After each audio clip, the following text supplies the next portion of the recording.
Hi, everybody. Before we get to another great interview, the Two Opinionated podcast could really use your help. And it's easy, it's free. IMDb, which is the entertainment database, imdb.com, named us a top 100 podcast. We came in at number 82. That's a big deal because there's 15 million podcasts and growing. So to be named to anybody's top 100 list, pretty big deal for us. And the way you can help is to go to imdb.com, look up the Two Opinionated podcast, and that's it. Just bringing our page up. That traffic really helps us out. Our YouTube channel is MeisterCon Pod.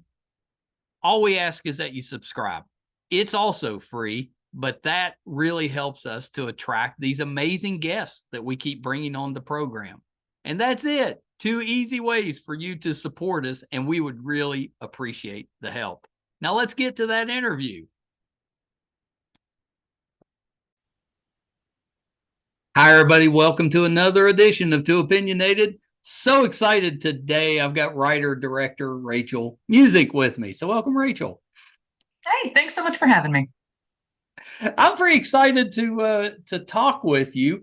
You're doing some work in the audio realm, so that's pretty exciting. Yeah, we are cousins. We're Right. cohabitants in the audio sphere, as they say. Well, Yeah. and we have to talk about that stuff, but let's get some background first. Okay. You've got kind of a unique background, so talk a little bit about that stuff. What got you interested in the entertainment business, and how did you get to this point? Hmm. The way I always try and sum it up is that I've found my way to writing and directing by first doing everything else first. Like I just had to make sure, am I cut out for this? And in doing so, I just followed every job that would give me better stories or like better Oh, I life like that. experience. Yeah. So when faced with, getting out of college, I could go do some data entry or I could be a dominatrix. Well, which side is going to have better stories? You know, Mike, I know. And that is what took me there. So I do, spend 2 or 3 years at the dungeon. I was an executive assistant at some point for some like CEO bigwig types. That was not really great for me. I turns out I don't like being told what to do. And Well, I'm when I found thinking out if you came from the previous job, that might have been an indication that you didn't want to be told what to do. Well, it's funny because I'm kind of wired the opposite. And I was 20. I did not know what the hell I was doing. I genuinely didn't. And I mean, we could fill the entire hour with checkered stories from that whole chapter of my life. Yeah, I'm But thinking you should start a podcast just about that part of your life. but hun, the best time to have a podcast was 15 years ago. Well, fair. Yeah, now I mean I'm swimming upstream. Yeah. But I do a little bit. I do a little bit of writing on Substack, and I tap into that part of stuff because yeah, it's funny. Every time a sex worker goes and writes a memoir, it's so heavy. It's so just. Oh, Yeah, I I know was it's trying to rough. pay my. All I wanted to do was pay my way through veterinary school. I'm like, yeah, that's fair. That's a narrative that exists, and it's important to, in my opinion, like sweeten the medicine. Like I got some horror stories. I got shit that will put hair on your chest. I can swear, right? Of course, yeah. Okay, good. I want opinions don't always mean vulgarity, but And we're very opinionated, but nice, very nice, polite. swear like a sailor, but I dress like a church mouse, a church mom. Like Miss Frizzle, but with a little. Yeah. She got a little edge to her. Sorry. So yeah, I went to school for acting, but very, very quickly realized that was not good for me, and that I actually wanted to be like entirely in charge of a I was gonna say project, you like wanted to be soup to. more in control of the story. And we come back to control. But yeah, I found that I really enjoyed the soup to nuts, from ideation through gestation and into bringing the project into the world. I love taking this little project, putting my greasy little fingerprints all over it. Uh, and that often means working with a team, and I love that because you usually get something that's better than the sum of its parts. But I also did, your like one woman stuff for a while. That was honestly what got me into burlesque and circus. Was, I mean, I don't Really? have to tell you that if if I were to go up to somebody and say, "Hey, I have a one woman show. Do you want to come see it?" No, nobody wants to come see it. They don't. Like, I'm sorry, New York. I'm sorry, LA. I'm sorry, Chicago. No, your friends don't want to come and do it. And if they come and see it, it's because they must love you That's or they right. think they can get something out of you. Like, just those shows are so indulgent and on their face, like not fun most of the time. And but I But you found did out that. no, I didn't do that. I did Oh, not you do that. didn't do that. I Okay. was very, I was like, this is so pretentious. There's no way I can do this and pull it off. But then I found out, wait a minute, you're telling me that I can write, direct, choreograph, costume design an entire 5-minute one woman show, and all I have to do is at one point take my clothes off? Okay, perfect. It's creative. That's awesome because now you could do anything. Like you can do like a weird Werner Herzog burlesque routine, which I did, or like now I'm aware. I went for the kind of like Oh, I kind of offbeat. like that. I mean, if you're going to do burlesque, you might as well have fun with it. Well, exactly, because the thing is like, look, I'm a Pennsylvania 9 and a New York 6, so I never had it. I never thought like I'm gonna reinvent the wheel. I'm the next Dita Von Teese. That is not why I got into that world. I got into that world so that I could be, shoulder to shoulder and titty to titty with other weird creative people. And just like that energy, it just feels, you know what I mean? Like steel sharpens steel. So if you're creative in one, being around other creative people, it just it all Yeah. starts to cook. But no, I understood what my niche was, and it was go for the funny boners, like doing funny boners. All right. I kind of like that. You did. I saw some of your circus stuff. Uh, you're pretty talented with that. Well, it was a short-lived chapter in my life, and then after COVID, I was literally grounded. And dude, I'm telling you, those muscles, use them or lose them, because the second you stop, your body goes, "Could we never do a pull-up again?" Cool, thanks. On it. I Never mean, gonna do that I'm again. guessing no fear of heights. No, not really. Yeah. That's not a. I'm way more scared of a crowd than I am of heights. So funny enough, like the best place for me to be in an amphitheater is on the stage than in and amongst the hoi polloi. So all of this to say, I took a lot of like weird Yeah. cul-de-sac, which doesn't sound like it should be the plural, but it is. It's not cul-de-sacs, it's cul-de-sac, like passersby or goings on. Why I shared that with you, I'll I don't know, but never I'm know. really glad that you did. I feel like I've learned.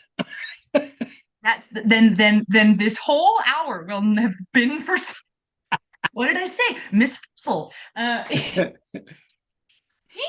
But yeah, I found all of these like circuitous routes that always brought me back to it was like I was going on a safari to grab a bunch of stories. And then when I finally sowed my wild oats and got all that shit out of my system and was just sick of being professionally hot, that I went back to school for writing and went, great, now it's time to barf up all of these things Yeah. that I've accumulated and that have been percolating in this meat suit. And that sort of took me out west. It took me to Los Angeles. I have my master's is in television writing, but weirdly along the way, I found scripted podcasting, and it is surprise, surprise, an order of magnitude cheaper. Yeah. Um, so turns out I could work with people who were making some off the wall stuff, and I am, for better and worse, um, such an artist. that like I would rather do the low paying gig that I enjoy than churn out a bad script. I'm sure if I stayed out in Los Angeles longer, I would get over that. Um, Well, yeah, by maybe that's necessity, you'd probably get over that.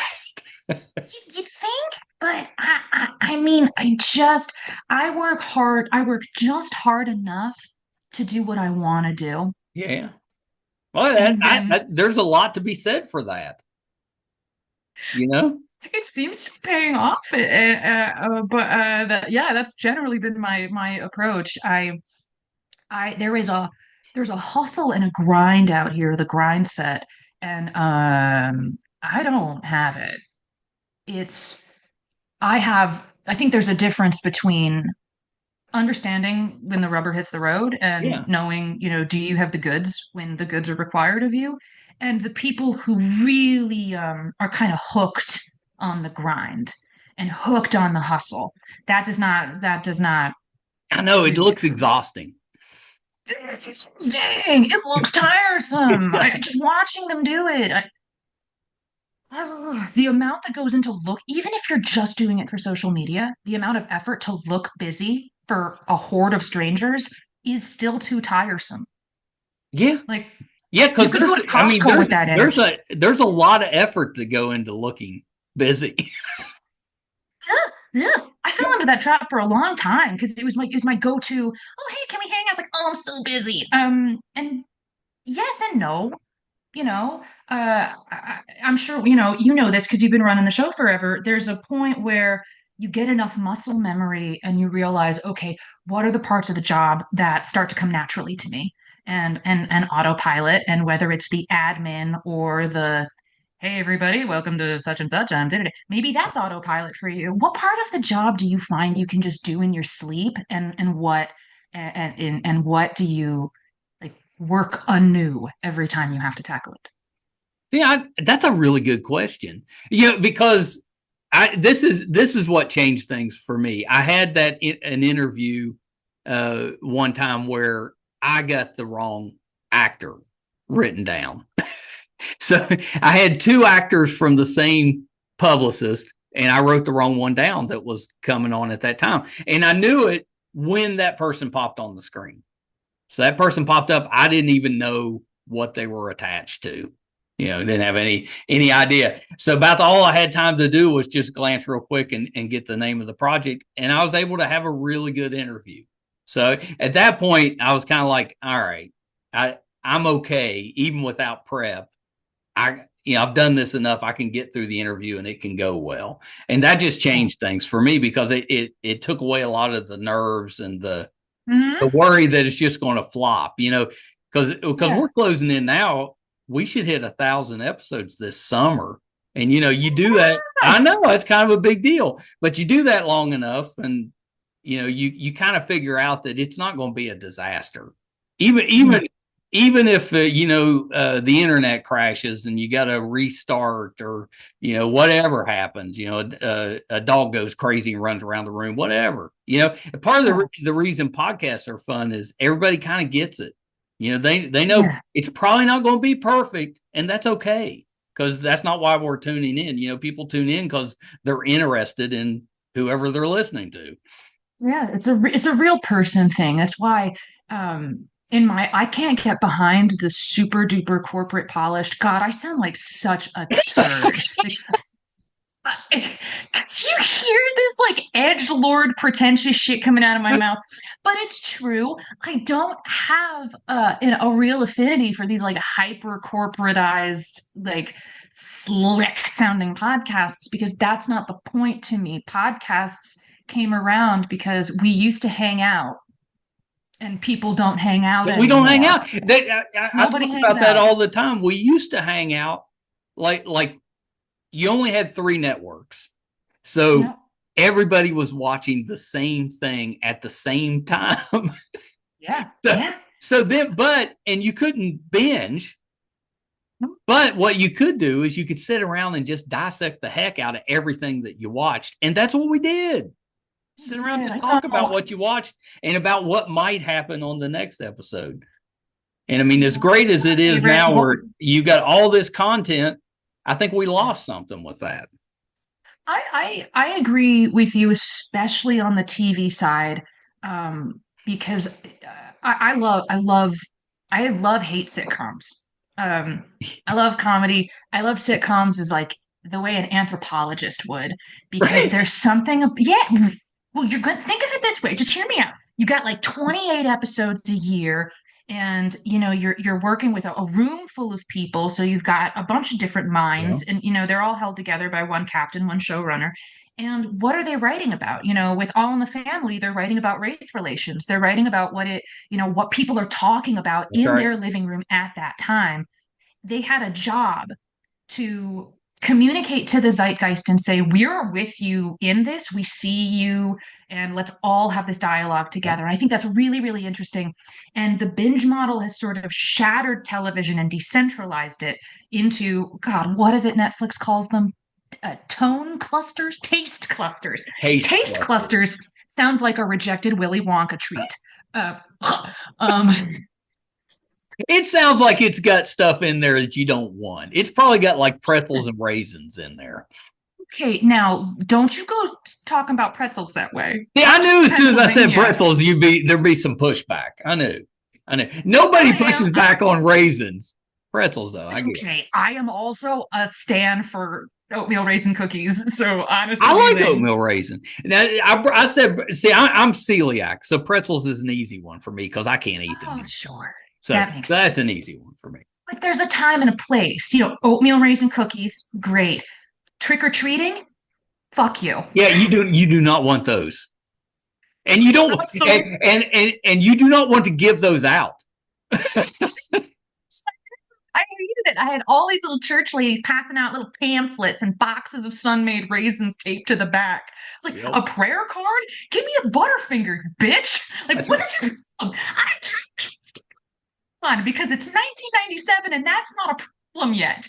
Like, give me some candy. Back then we didn't have like trick or treating wasn't from 6 to 8.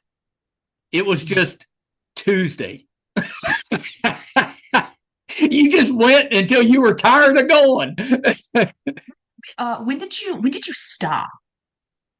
I was probably, I'm going to say right around teenage years, 12 maybe. I don't think I went as at 13, but I might have right around there, 12, 13. I remember trying one year in high school. We got some friends together, and it just felt wrong. Right. We kept finding excuses not to go up to the door. We're like, watching TV. Let's not bug them. It's uncomfortable for everybody. Like the person trick or treating and the one giving the candy. Well, if you're too old, you're too old. It just feels uncomfortable. I switched and I ended up being the candy giver outer, and I will never forget this. I think of this kid whenever I worry that I have come across too snarky or too dry. I'm dressed up like a zombie because I want to get in on it too, and kids come up. It's towards the end of the night. I lived on a cul-de-sac, funny enough. And this kid, he can't be more, probably 9. Around that age where boys really start backsassing. Yeah, of course. Yeah. Do you have kids? We all do. Oh yeah. Yeah, we all do it. And all of my kids. Now I'm a grandparent now, so I haven't got to, they're all young, but I know it's coming. For sure. Yeah. And so this kid has taken the white sheet, just the old-fashioned white sheet with the Classic. holes in it. Classic. But it's the end of the night. He's taken one of the holes and he's ripped them. And he's put it over his head. So he just has a poncho. He just has a goddamn just a white sheet coming up, and he's walking up to me like I owe him money. And I hand him these little kid-sized Twix bars. I'm like, hey, take a second one. You're a ghost, right? And he turns around and he levels this, looks at me, goes, what tipped you off? That's an angry ghost. I don't know. That kid. Oh my God, that kid's probably in college now. Oh yeah. He's probably still angry I'm sure too. He's doing fine. No, he's probably still angry too. But I don't think anyone's gotten more chill in the intervening years. No, no, No. that's true. That's true. So 2020, we set up this elaborate pipe system that we could basically stand at the door and drop candy into this pipe, and it went through this thing down to over the porch down to where they and dropped in a bucket and they could get it. And it was a pain in the ass. But it went over so well. It went over so well that everybody was asking for it the next year. So we did it again. And now it's, 4 or 5 years later, we're still doing it. And it's a pain. But everybody expects it. I'm like, why did we do this? It would be like Legos, and it would be just, a couple long pieces, a couple joint pieces, and you jerry rig it from the topmost window to just let gravity be your guide. And that's then basically what it was. Yeah. It worked great. And kids loved it. That's cool. They'd come for it, but it is a little bit of a pain to set up. Oh, I bet. But I mean, all that fuss for one night. For one night. I kind of enjoy it though. I like sitting out on the porch and watching all the kids come up. And it's nice in October in West Virginia. Oh yeah, it's nice. Yeah, good. That's real lovely. Mm-hmm. I didn't think I'd ever miss humidity, but out here, I do. But I think it's because I realized that I'm like 3% Carolina clay, like whatever this makeup. And like, oh, I need 2 thunderstorms a year to be good, to be normal, to feel like a human. Whereas out here, time has no meaning. It's I totally get what you're saying. Yeah. I actually do, because I spend a lot of time in both places. So I get what you're saying. It's true. Although I've never got to the point where I've missed the humidity. No thanks. Oh, okay. You can keep that humidity. Those 60-degree days where you step outside and it's sunny, but you're sweating, and you're like, what? 60 degrees? But humidity is 100. That was out in North Carolina on the lake. It was that, and I was getting eaten up. Oh yeah. Bugs, they tend to like that environment. They do. Skeeters, they like women over men, and they like blondes over brunette. They like light complexions because it's easier to penetrate. And here's the killing blow. Turns out people who talk more draw mosquitoes to them because they're attracted to the carbon dioxide that you're exhaling. So like, see on top of it, I'm fucking chatty, I'm brilliant. Oh, I'm so telling my wife this. Oh, is she the chatterbox, or is it? Well, no, she not necessarily, but she gets eaten alive. Like one of those things where we'll be outside all day. I won't have a bite on me, and she'll just be just eaten up and stuff. So I'm going to tell her. I'm going to be like, I think you're talking too much. Yeah, shut your mouth, woman. Shut your mouth. So okay. We've been all over the place. We have to talk about in media res. Oh, right? Hell yeah. Yeah. So tell me about this one. So it's audio fiction, which, by the way, I've done we produced an audio drama called The Last Saturday Night a few years back. It was a blast. But it's not easy directing people over Zoom. Oh, see, yeah, that's I've done it both ways. And the way that I record most of my shows, obligatory plug. I work at Good Story Guild. I'm the head of audio at Good Story Guild. Those are 3 words you're going to hear a couple more times. That's right. Here you go. The way that I record the shows and the way that I record it in media res is I do it in person, like a radio play. I love that. It's so much more fun because people are looking at their partners and they're reacting. You get some like improvs in the moment. You really start to feel it. And it makes editing a breeze because you just have a whole chunk of the scene. You're not clipping in Joe's lines, Celeste's lines, and Dr. Peabody's lines. Yeah, you don't have to go back and Gross. forth. You just have the scene. You have the scene. You're like, you know what? Take three was the best for Dr. Peabody, but John and Celeste are really cooking in take two. That's the Tetris that you're doing.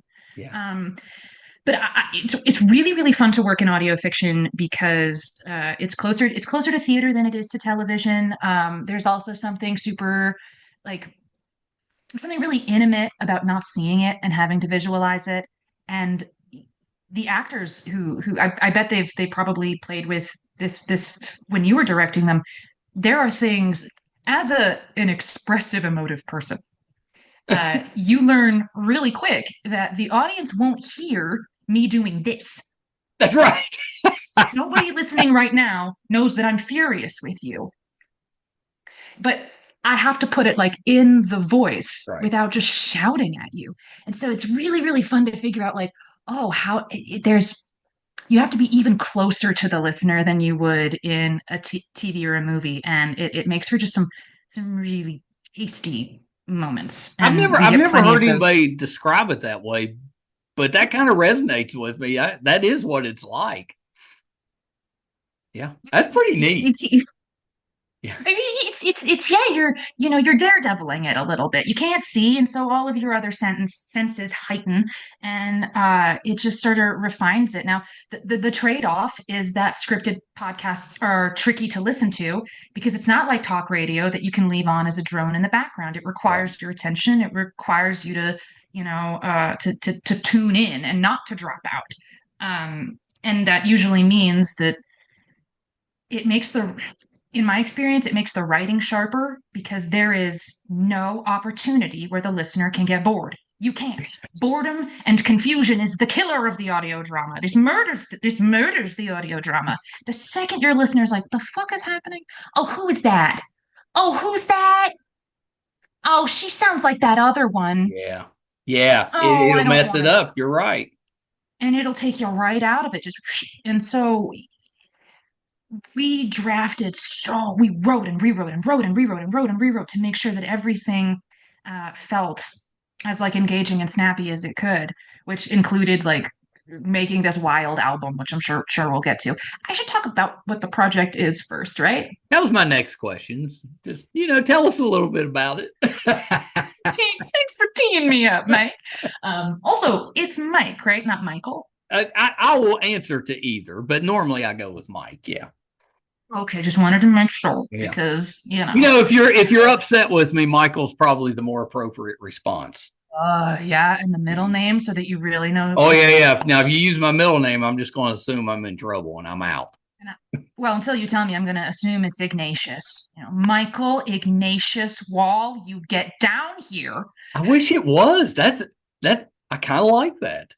It's a pretty cool name, right? Like, Yeah. I wish Aloysius would come back as a name because it's a really cool name. But like, I can't put that evil on my baby because I don't want to volunteer it as tribute to be the whipping boy of whatever school he goes to. I, I'm a masochist, but not on behalf of like my future kids. That's right. That's right. You got to protect them. Yeah. My grandmother's name was Ollie. I always thought that was a cool name for That's cool. a My young great a young grandmother's girl. name, yeah, my great grandmother was Duella, Oh, which very is nice. that's a Kentucky name. That is Du definitely a Kentucky name. Duella and Bertha. Bertha was a madam who, in the Great Depression, kicked my granddad out of the house and started whoring out my great aunts. Okay. You know, That's quite the times family were tough. tree. I come by it honestly. The trade is in my blood. We're moonshiners. We're madams. Just all weird up in the music clan, and that's where the plot of land is, where we all are dead. It is in Paducah, Kentucky. There's a plot of land where Nice. my great uncle's leg is buried, and then a couple feet over, the rest of him. Will you be buried there someday? I hope I'm not buried because I think that the earth is for the living, and I would much rather, I don't care, shoot me into space, you know? If I'm not donating my my beautiful brain and body to science, then I want to be as the tiniest footprint ever. And yeah, I basically don't. I have no truck You don't with want to that. like come back as a tree or something. I know some people are doing that. You know what I would rather do is I have a 10-year-old dog. She is the love of my life, other than my husband. Don't tell my husband. Actually, he knows. He knows where he He gets ranks. it. What I would like is to, in my next life, I want to be her dog. Like I want her to be the person and I'm the dog. So she can pay me back for the grade food I feed her and the thousands of pet bills. So the love and the snuggles and like we make out. It's gross. But like I think that if I were to come back in another life, I want to be the dog of my dog. I think being a dog would be a great life. I don't disagree, but of all the things I thought you were going to say, that was not one of them. Ah, well, that's what I do. I keep people on that toe. Ta ta ta ta ta. So, okay. So, in media res. In Yeah. Media Res is cheekily subtitled A Hollywood Odyssey in 5 acts. It is a limited series that charts the journey of Alexander Eli, who is a no-name actor from North Carolina, who is basically plucked from obscurity to play the next iteration of this imaginary franchise role. So Yep. imagine that America had a James Bond, and if he did, his name would be Jack Steller. And we've had 22 Jack Steller films. And when we started making this, we had no idea they were going to bring back James Bond. So now, funny enough, here's this show going, who's the next Jack Steller? Who the hell is going to play Jack Steller? I hope it's Jacob Elordi. Ah, and that same dialogue is happening in real life That's of, are hilarious. we going to have a girl James Bond? Are we going to have a black Yeah. James Bond? What do we do? Do we even need James Bond anymore? And so that's effectively what it is we are charting the week before this guy is completely rebranded as the next megastar, the next Tom Cruise, the next Chris Hemsworth, and he's going to be like premiered live Yeah. to the fans. And this is a huge this is a huge push on behalf of Hollywood, who acknowledges that they've lost middle America, that the soda and Jesus states aren't tuning in anymore. And so we need to get a Carolina boy and basically put him up there as a sacrificial lamb. And so it's funny, it's dark, it looks at a lot of Hollywood inside baseball and sort of lampoons this ridiculous town where nothing is real and everything is transactional, while also really getting into the meat of what it means to be like an anxious artist who has been given the chance of a lifetime and what you're willing to give up to accept that. Yeah. That was longer than I had anticipated. Um, there is there are also 6 original songs. Yeah. I love this part about it. Do you really? Yeah. You know I the absolutely guitarist love this part. Now, yeah. Yeah. Explain the songs because, yeah, the EP is, I think, one of the best parts of the whole thing. So while we were building this world and I had the scripts and the showrunner gave me the scripts and said, "This is your baby now, go." I kept thinking a lot of things that you probably encountered with the last Saturday night. Oh gosh, how do I make this something that is unlike any other audio drama I've ever heard? How do I raise the value of this thing and raise the impact of it? And what I kept coming back to was this James Bond analog and going, what is they just did it at the Oscars. Mm-hmm. What is Yep. quintessentially Bond? Those themes, every movie having its own theme, and the nexus culturally of this new hot band is going to sing the new James Bond theme, how it would canonize you for a year and a half. Without Skyfall, would Adele have the sticking power that she had? Who knows? I don't really listen to Yeah. her, so I'm not the person to ask. But like Chris Cornell doing Casino Royale, and you're Oh, like, yeah. yeah, man, I remember you. That's a badass book. Uh, all the way back to Wings and Shirley Bassey. So I kept thinking about every one of these Jack Steller movies would have a theme song. Yeah. Yeah. Of Let's course. write those. Let's find out if I can write. God, this is going to sound so. There's a Matryoshka doll at work here. I had to write a song that works as a parody Bond theme that is also a good song on its own, that also thematically speaks to things that we're exploring in each episode, that also kind of ties the whole show together in the way that in Reservoir Dogs you always have like what's his name? Stephen Wright. Stephen Wright tuning in for I couldn't do that, but I did manage to reach out to one of my favorite actors of all time, James Urbaniak, and go, "Hey, I've got this DJ character. I want this Yeah. DJ character to be in between every episode so that while on one level you're tracking the journey of Alexander Eli, who's ready to become Jack Steller, and in reverse, on the radio, we are counting down the 22 Jack Steller themes. And so we go from like the worst ones, like that rat. I think you know which one I'm talking about. I don't want to, dude. Can I tell you how fucking fun that was? That had to be. Listening to it was hilarious. We thought I when I went into it, I didn't think I would be singing all of them.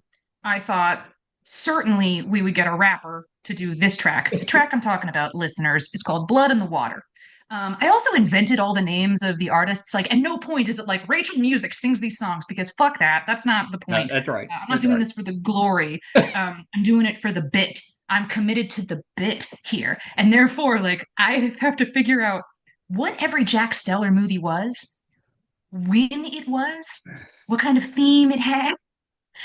It's just like it was a wild kind of obsession. And I got to call in a few of like my favorite autistic boys. There's trains, and then there's dinosaurs, and then around here there's James Bond. And so, like I speak autistic boy very fluently. Yeah. I think because I'm both clever and non-threatening. And I tend to like see through people's weirdness, and I see brilliant people, and I love brilliant people. And I'm like, yeah, let's all be weird together. I've gone so far afield.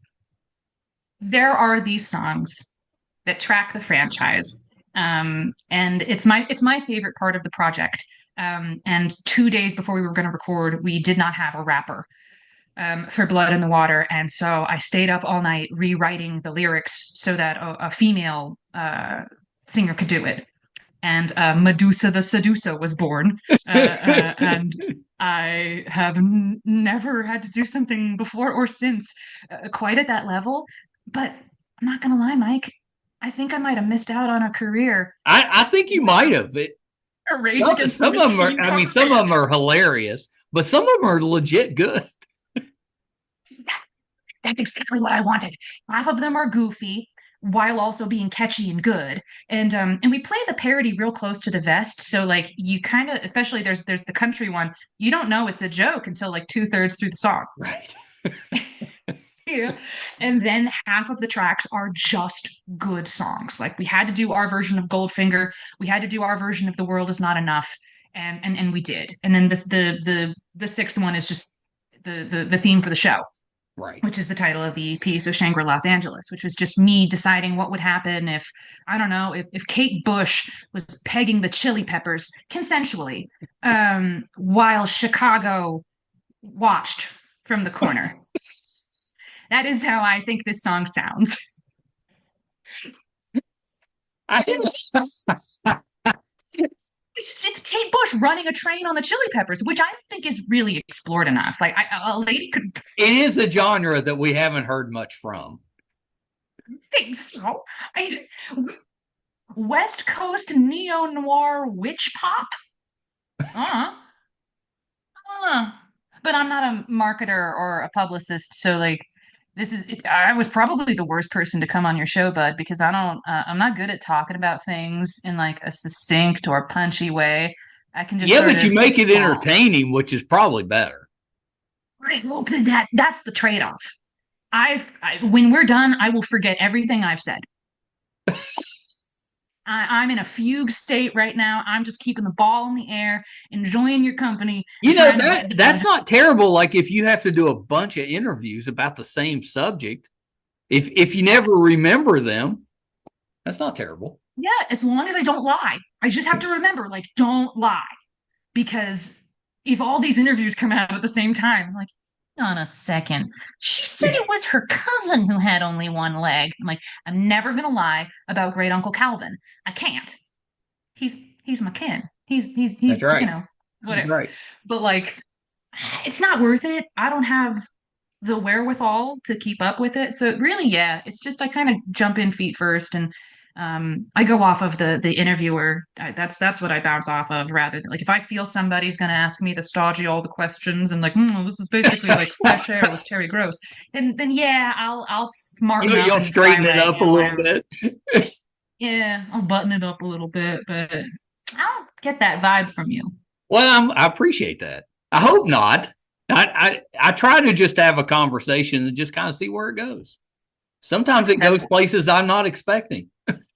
oh. Well, has anyone ever confessed a crime to you? No. Damn. Although I mean, come on. I can't say I recommend it because it did happen to me once. Really? Yeah. So, I'm not even sure what I'd do. yeah, I didn't do anything. Granted, I was otherwise engaged. I'll paint the scene for you. Okay. Okay. So, I'm at the dungeon. I am 20 years old, and the directress comes out, my boss, and she's like, June, she was this Eastern European woman who had like no expression on her face. She did so much Botox. She could have been 37 or 64. She did nothing but hot yoga. She was a stick. And she would go, June, I saw 3 nuns today. 3 nuns. Today's gonna be a bad fucking day. And I go, why? She's like, they're nuns. Everyone knows you have bad fucking day if you see nuns. I I never really got more of an unpack on that. So anyway, she comes in, she tells me about the nuns, and she goes, "Oh, by the way, Dildo John is here." Oh And I no. go, "Dildo John." But you told me when I was hired that we don't do that. And she's like, she's like, "We don't do strap on, but yeah, we do strap on. It's fun." Okay. So I walk into the room and Dildo John is doing bumps of coke off of his car keys, watching some girl on girl porn on this little CRTV screen, and drinking yellowtail Chardonnay out of a paper cup. And he goes, as soon as I walk in, he goes, "Ah, you, you, wow. I mean, the other girl they sent in was beautiful. You look like my mother." And that's how we start. And I have some very long gloves that are usually used for cattle insemination, and I will spare you the gory details about what happens there. But in the middle of our evening together, in between, I don't know, liter one and liter two of the yellowtail, he says, "I've been coming to this dungeon for a very long time, and I'm very loyal to this dungeon. You see, I owe the directress my life because she was an alibi for me." And I said, "What did you do? Traffic court? What was it?" And he goes, "No, my wife had heart surgery and she died on the table, and it was the cardiologist's fault. And so what I did was I told the police that I was here because it's embarrassing to go to see a dominatrix. But where I actually was driving onto Long Island, where I found that doctor and I slit his throat in his driveway." And to this day, that may have been a lie. That may have been a story because we were in the realm of fantasy and role play, or he might have really been getting that off his chest. Yeah, it I've seems like never, that could be a possibility. You heard an actual crime. I can't believe that at no point did I go, "Heart doctor, throat slit, Long Island." I'm a little surprised at that. I was going to ask, but I feel like I should have. And now, if I do, is there a statute of limitations? no, Like, I think at this point you have to not. Just at this, it's yes. kind of like you're Schrodinger's cat. Right. This is Schrodinger's murder. Yeah. But I get it. Like, I've never eaten a peanut butter and jelly sandwich, and I never will, because now I'm 33 years old and I've never had a peanut butter and jelly sandwich. And like that fact is kookier than any the way that's better than what any sandwich would taste like. Yeah. Yeah, I agree. I agree. Yeah, Yeah, yeah. it's good for three truths and a lie because when people are like, "Oh, she's a dominatrix and she's a circus performer," and then she said something really stupid like she's never had a peanut butter and jelly, it's a softball, and I'm like, "That's true. The lie was that my dad was a roadie for Air Supply. He never did that. He wasn't. He didn't. He could have. No, no, I don't think he would. Mm-mm. Mm-mm. No. He met my mom trying to sell her a timeshare. So that should tell you a little bit. That tells me a little bit. Yeah. Mhm. Hey, dude, she still went out with him. I'm not so sure And then you she was shouldn't surprised that he write. was a con artist. And I'm Maybe like, you need to write a book just about your family. they have to die first, Michael. Well, okay, okay, fair, fair. I can't do it to them while they're still alive. I'd feel bad. You know, Yeah, I it's not do. like a it's not like a Crawford Bing Crosby situation where I'm outing some disgusting family secret and everyone should know. It's just like, look at these fucking weirdos, am I right? How'd I turn out so well adjusted? I'm not. I'm not. I just appear to be well adjusted every once in a while as I knock things off my desk, like the clumsy oaf that I am. Well, clumsies. That's okay. That's okay. Discombobulated, a bit of a scatterbrain. So yeah, I'm so tickled that you like the EP because it's the closest thing. Yeah, I had so much fun doing it. I know. So I, much I fun. think it's a great side by side to go along with Hmm. the drama. So where can we find it? Where can we find In Media Res? Where can we listen to the EP at? Where's it at?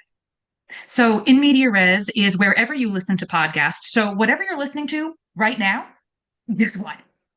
It's there. It's It's there and you can find it. And it's free. However, we do have a Patreon. Good Story Guild has a Patreon, and members get episodes that are ad free and they get them a week early, which is pretty great because we also have a flagship show, Josie's Lonely Hearts Club, which is a semi improvised rom com, and that comes out regularly. So getting those early might be yeah. pretty fun if that's what floats your skiff.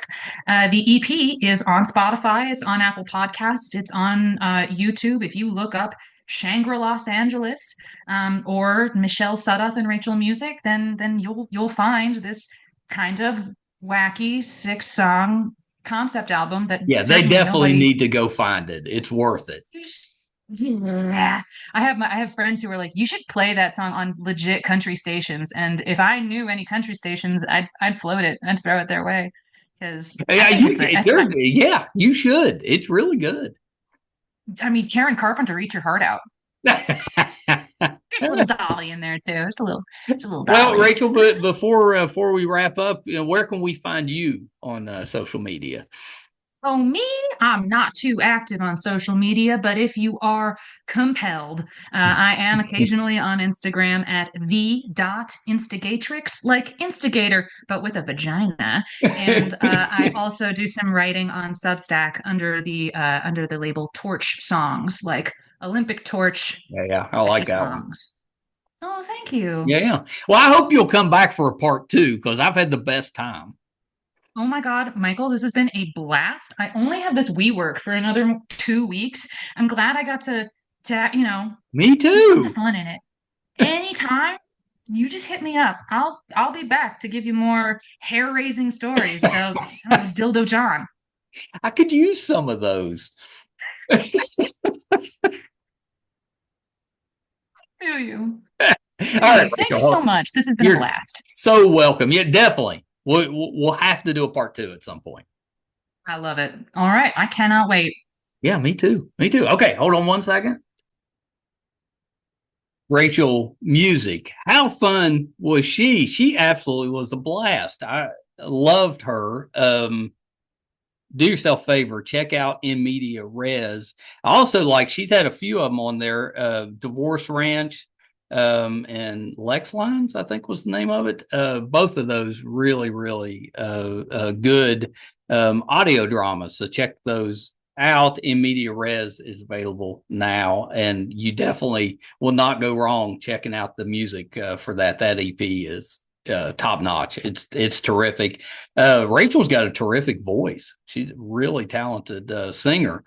Thank you guys for tuning in with us. If you're finding us for the first time, welcome. Our YouTube channel is MeisterCon Pod. Please subscribe. It's free, really helps us out. Our website is meistercon.com, so please check us out there. You can find almost 1,000 episodes, audio and video versions on the website, meistercon.com. So please check us out there. Thank you guys so much. Till next time. Bye, everybody.